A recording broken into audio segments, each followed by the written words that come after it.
¿Te imaginas levantar un edificio de 30 metros de altura usando bloques de hasta 400 toneladas, sin grúas, sin poleas de metal y sin hacer ruido de herramientas de hierro? Suena imposible, pero eso es exactamente lo que se atribuye a la construcción del Templo de Salomón, la obra más costosa, más grandiosa y técnicamente más desconcertante del mundo antiguo. Y cuando veas cómo lo hicieron, vas a entender por qué. Hasta hoy, nadie ha logrado replicarlo de la misma manera. 30 metros de altura, 27 toneladas de oro puro solo en las paredes internas, columnas de bronce de 8 metros, con un peso de 34 toneladas cada una, muros completos cubiertos de cedro importado del Líbano, pisos de ciprés pulido, querubines gigantes de 4,5 metros, recubiertos en oro. El Templo de Salomón no fue únicamente un edificio religioso, fue, sin exagerar, la construcción más cara, más imponente y más avanzada de su tiempo. Tardó 7 años en completarse, consumió más oro que cualquier otra estructura conocida de esa época. Y aquí viene el detalle que nadie consigue explicar con facilidad. Las piedras de la base pesaban hasta 400 toneladas, sin grúas, sin mecanismos modernos, sin ruedas adecuadas. ¿Cómo cortaron, transportaron y encajaron bloques de ese tamaño con precisión milimétrica hace 3000 años? Ingenieros actuales miran los números y se quedan sin respuesta, porque no era solo grandioso, parecía imposible. En este relato vas a descubrir las técnicas, los materiales y los secretos detrás de la obra más impresionante de la antigüedad. Y al final, vas a comprender por qué, incluso hoy, nadie ha podido reproducir lo que Salomón levantó. El primer problema era fácil de entender, pero brutal de resolver. Para la fundación del templo, Salomón no quería piedras comunes. Él pidió las piedras más grandes que se hubieran cortado jamás en Israel. En Primero de Reyes, capítulo 5, versículo 17, aparece una expresión muy específica: piedras grandes y piedras costosas. Y arqueólogos que estudiaron la plataforma del segundo templo, construido después en el mismo lugar, encontraron bloques que superan las 400 toneladas. 400 toneladas es el peso aproximado de 60 elefantes adultos. Ahora imagina arrancar algo así de una montaña sin dinamita, sin sierras eléctricas, sin nada moderno. 80,000 hombres fueron asignados solo para esa tarea: cortar piedra. Trabajaban en canteras dispersas por las montañas alrededor de Jerusalén. Se levantaban antes del amanecer, caminaban hasta las zonas de extracción y empezaban el trabajo más peligroso de toda la obra. Porque no puedes simplemente golpear la roca hasta romperla. No cuando necesitas exactitud. No cuando cada bloque debe encajar perfecto en el templo. Y, sobre todo, no cuando existe una regla que cambia todo. Ningún sonido de herramienta de hierro podía oírse en el lugar de construcción. Eso está en Primero de Reyes, capítulo 6, versículo 7. Y significaba algo tremendo. Las piedras tenían que salir listas desde la cantera. Cada corte, cada ángulo, cada superficie, todo debía hacerse lejos del monte donde se levantaba el templo. La técnica era antigua, pero brillante. Primero, los cortadores marcaban por dónde querían abrir la roca. Trazaban líneas usando piedras más duras que la caliza. Luego perforaban orificios pequeños y profundos a lo largo de esas líneas, insertaban cuñas de madera seca y después vertían agua. La madera absorbía el agua y se hinchaba. La presión aumentaba poco a poco y, tras horas, a veces días, la roca se partía exactamente donde lo habían planeado, sin explosivos, sin martillazos sobre cinceles metálicos, solo el sonido sordo de la piedra cediendo. Pero cortar era apenas la primera parte. Cada bloque debía ser moldeado, alisado, medido, verificado. Eso requería otro tipo de trabajador, hombres con experiencia, capaces de interpretar las marcas de los arquitectos, porque no existían planos detallados en papel como los de hoy. Las instrucciones venían grabadas en las propias piedras, símbolos que indicaban el lugar exacto donde ese bloque específico debía ir en el templo. Si fallaban, el bloque no servía. Y 400 toneladas de piedra podían convertirse, literalmente, en desperdicio. El trabajo en las canteras no era solo duro, era mortal. Había derrumbes, bloques mal calculados rodaban montaña abajo y aplastaban a cualquiera que estuviera en su camino. No había equipos de seguridad, no había hospitales cerca.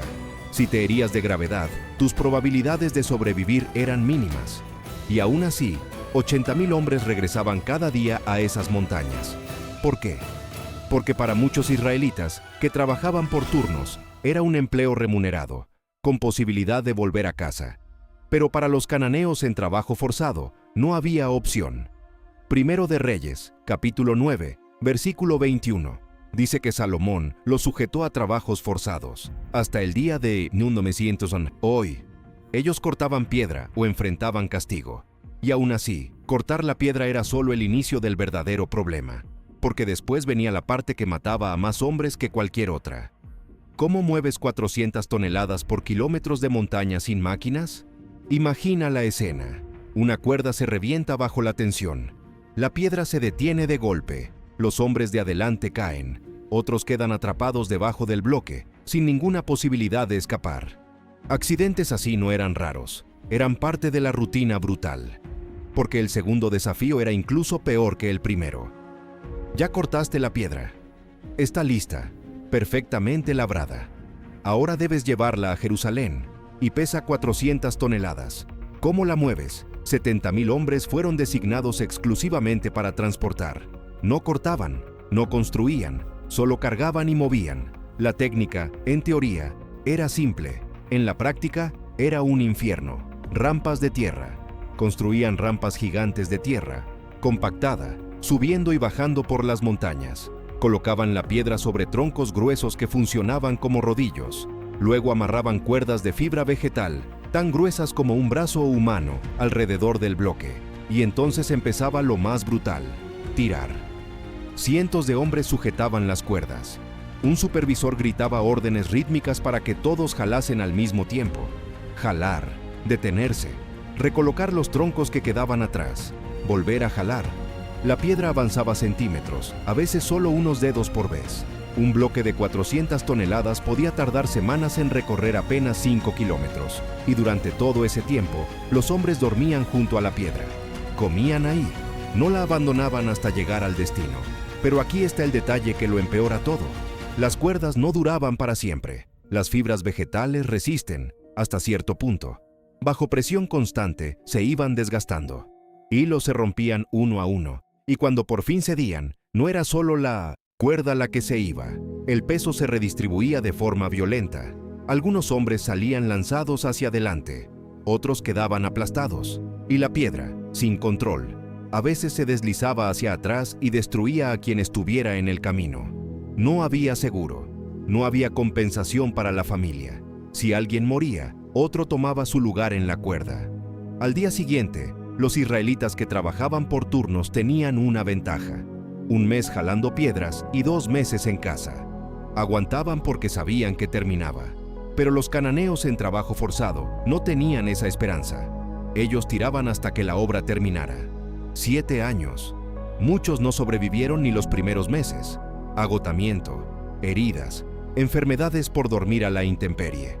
La mortalidad entre los transportadores era la más alta de toda la construcción. Y aún así, el trabajo no se detenía. Salomón tenía plazos. Ahora viene la parte impresionante.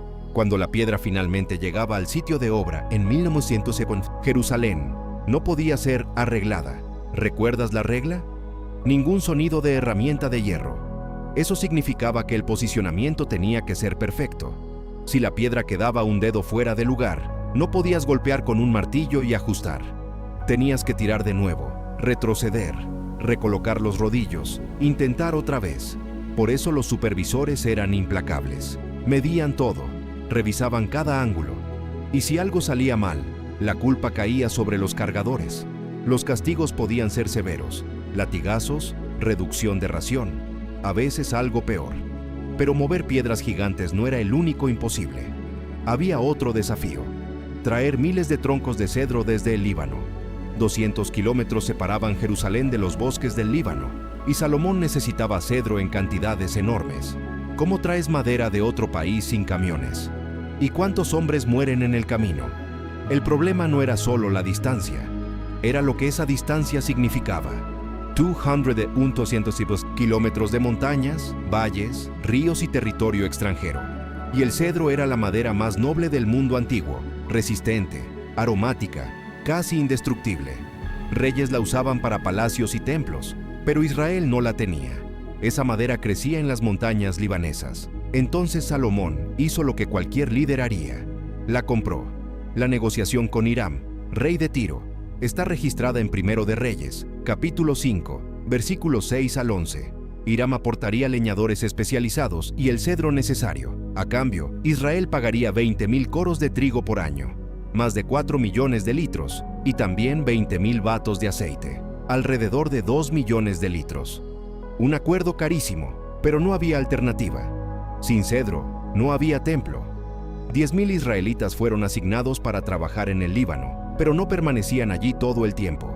Primero de Reyes, capítulo 5, versículo 14, explica el sistema. 1 mes en el Líbano, 2 meses en casa. Adoniram era el supervisor encargado de organizar los turnos.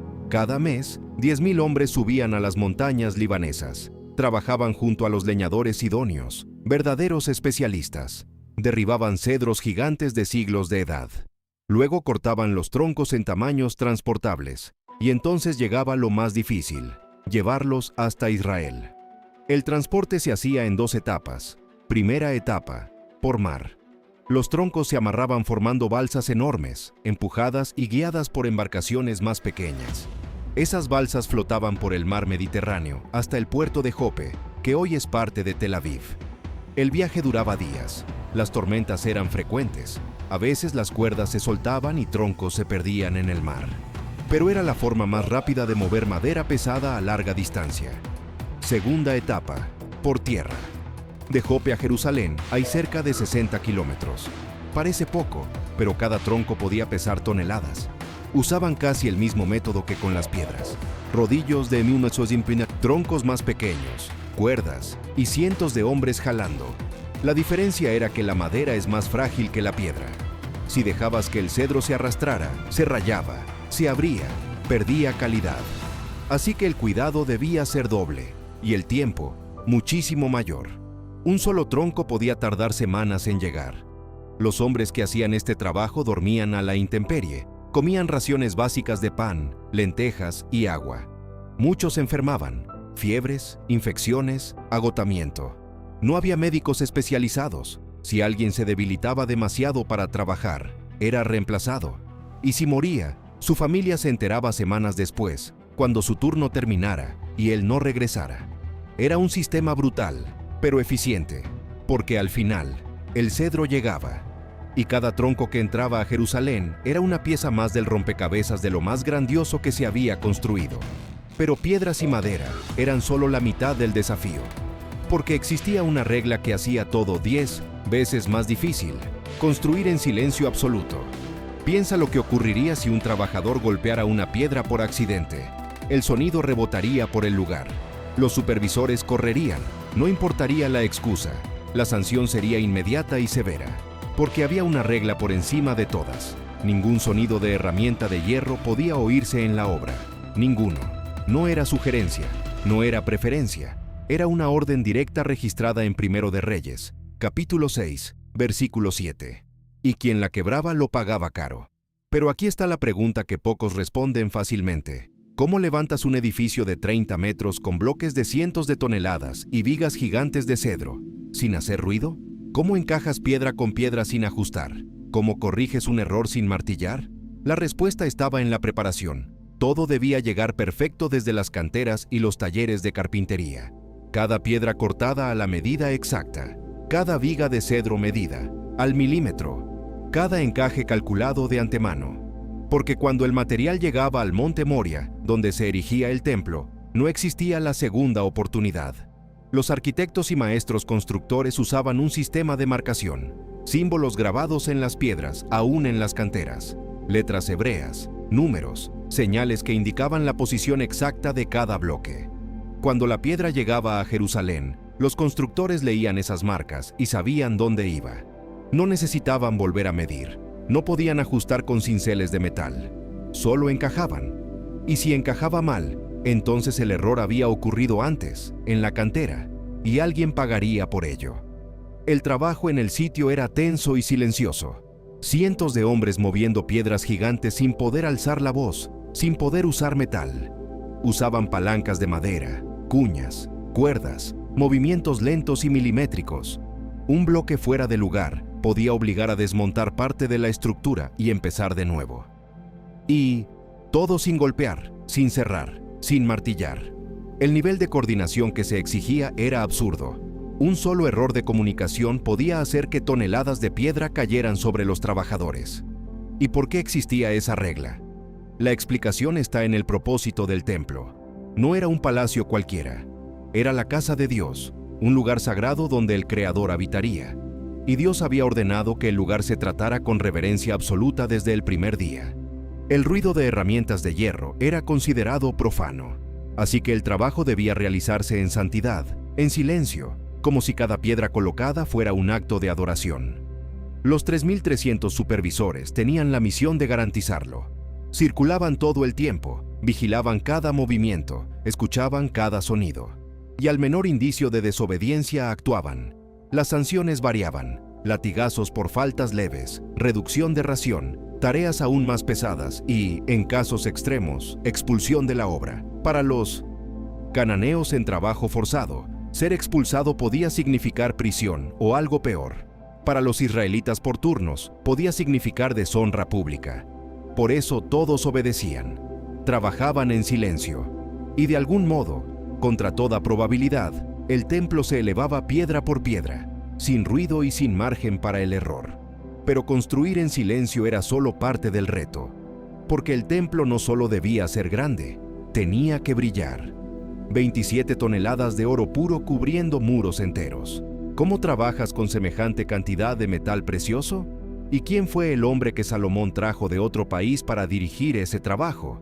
El calor era insoportable. Hornos ardían día y noche fundiendo oro. Hombres empapados de sudor martillaban láminas finas sobre moldes de madera. Otros pulían superficies hasta que brillaran como espejos. Y en el centro de todo, un hombre llamado Hiram observaba cada detalle. No era israelita, era fenicio, venido de Tiro. Así como el cedro, fue contratado personalmente por Salomón, porque nadie en Israel dominaba la metalurgia como él. Segundo de Reyes, capítulo 7, versículos 13 y 14, lo describe. Hiram era hijo de una viuda de la tribu de Neftalí, y su padre era de Tiro, artesano del bronce. Estaba lleno de sabiduría, entendimiento y conocimiento para hacer toda obra de bronce. Pero el bronce no era lo más difícil, era el oro. Primero de Reyes, capítulo 6, versículos 20 al 22, describe cómo el interior del templo fue cubierto. El oráculo, el lugar santísimo, medía 9 metros de largo, 9 de ancho y 9 de alto. Todo fue recubierto de oro puro, paredes, techo, piso. No era pintura, no era una capa ligera. Eran placas de oro batido fijadas sobre cedro. Y preparar esas placas era un trabajo brutal. El oro puro es blando, maleable. Puedes martillarlo hasta dejarlo tan delgado como papel sin que se rompa, pero solo si tienes técnica. Artesanos especializados calentaban pequeñas cantidades de oro hasta ablandarlo. Luego golpeaban sobre yunques de piedra, giraban, volvían a golpear y repetían hasta obtener placas uniformes y finas. Cada placa podía tomar horas y se necesitaban miles para cubrir todas las superficies. El trabajo no se detenía. Los hornos no descansaban. Se quemaba leña en cantidades absurdas para sostener el calor. Los hombres trabajaban por turnos, porque nadie soportaba muchas horas cerca del fuego. El sudor caía sin parar. Las manos se quemaban incluso usando trapos gruesos para sujetar herramientas. ¿De dónde venía tanto oro? De tributos, de minas controladas por Salomón, de regalos de reyes extranjeros.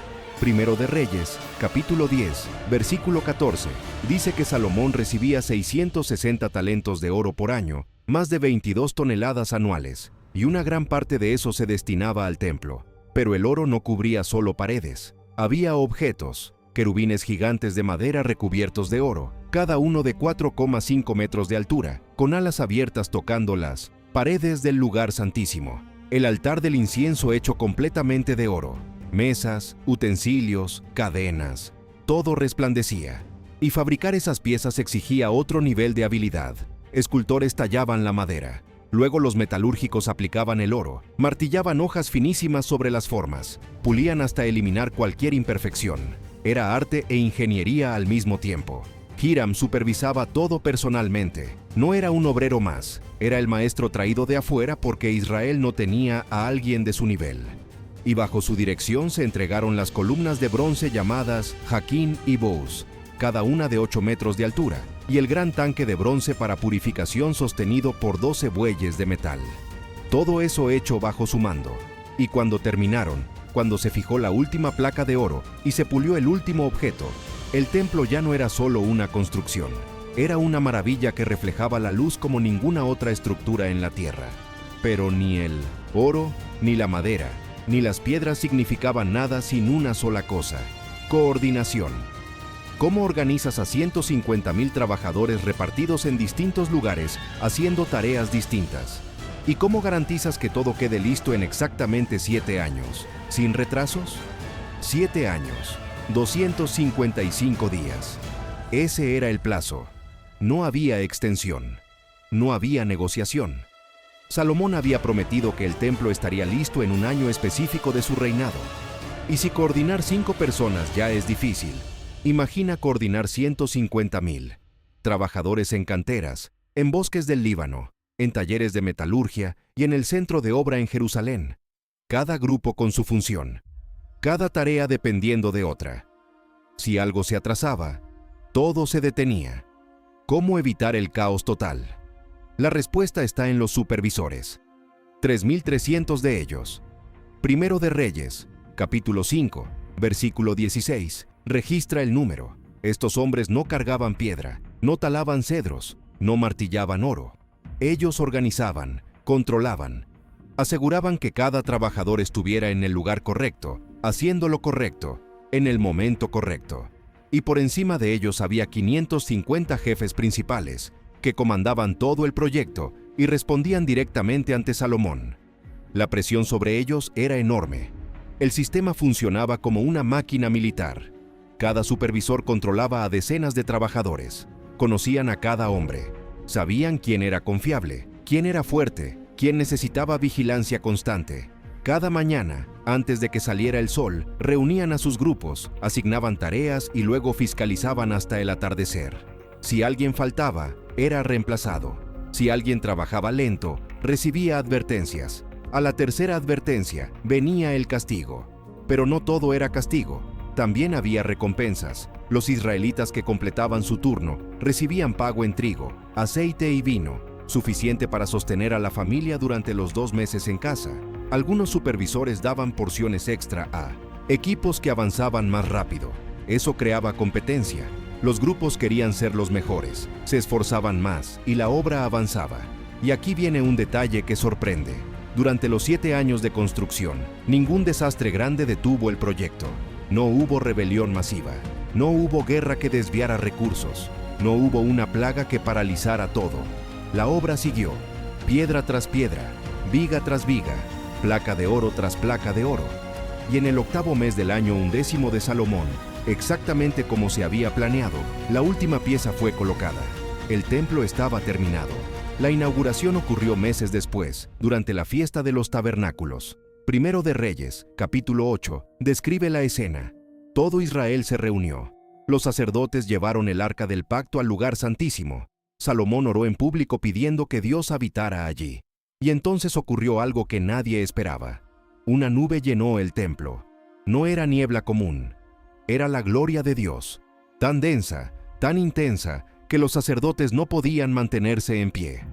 Primero de Reyes, capítulo 8, versículos 10 y 11, dicen que no podían permanecer ministrando a causa de la nube, porque la gloria del Señor llenó la casa. 150,000 hombres habían trabajado para ese momento. Muchos murieron en las canteras, aplastados por bloques. Otros murieron jalando cuerdas que se reventaron. Algunos sucumbieron al calor de los hornos. Pero los que sobrevivieron estaban allí, viendo con sus propios ojos que el lugar que construyeron con sus manos ahora albergaba la presencia del Dios al que servían. Y Salomón celebró sacrificando 22,000 bueyes y 120,000 ovejas. Primero de Reyes, capítulo 8, versículo 63. Números que muestran la magnitud de lo que acababa de suceder. La obra más imposible de la antigüedad. Concluida. Ahora dime algo. ¿Qué parte te impresiona más de esta historia? las piedras de 400 toneladas, el silencio absoluto en la obra o las 27 toneladas de oro. ¿En el interior? Te leo en los comentarios. Y si quieres, escribe también qué detalle te dejó pensando más.